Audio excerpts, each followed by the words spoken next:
The lord, హల్లెలూయా. ఈ దిన వాక్యము 2వ తారీఖు 4వ నెల 2026వ సంవత్సరం. మన దేవుడిస్తున్న చక్కటి మాట ఆదికాండము 26వ అధ్యాయము 24వ వచనం.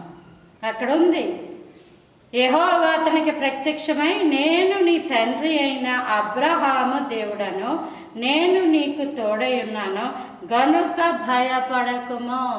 నేను నీ తండ్రి అయిన అబ్రహాము దేవుడను, నేను నీకు తోడై ఉన్నాను, నీవు భయపడకుము అని చెప్పి దేవుడు ప్రత్యక్షమయ్యి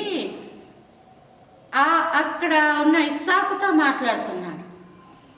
మన జీవితాలలో కూడా ఈ వాగ్దానము మనకి అన్వయించుకుంటే, మన తండ్రి దేవుడు అంటే మన పితరులు నమ్ముకున్నటువంటి దేవుడు, మూల పురుషుడు ఆదాముకి దేవుడైన దేవుడు. కాబట్టి ఆ దేవుడు మనకి తోడై ఉన్నాడు.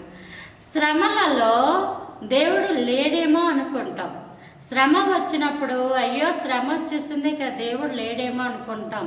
కానీ కాదు, శ్రమలలో కూడా దేవుడు మనతో పాటు ఉంటాడు. ప్రార్థన, విజ్ఞాపన ఇవన్నీ చేస్తూ దేవుని సన్నిధిలో నమ్మకముగా ఉన్నప్పుడు ఆ ప్రార్థనల్లోనే దేవుడు మనకి తోడై ఉండి కృప చూపించి శ్రమలన్నిటి నుంచి విడిపిస్తాడు. మన దేవుడు విడిపించే దేవుడు, మన దేవుడు తోడై ఉండే దేవుడు, మన దేవుడు నడిపించే దేవుడు. అయితే జ్ఞానము కావాలి.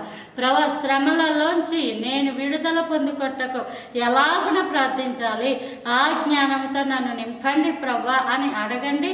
దేవుడు మిమ్మల్ని జ్ఞానముతో నింపి శ్రమల్లోంచి విడిపించును గాక. Praise the Lord. ఆమేన్.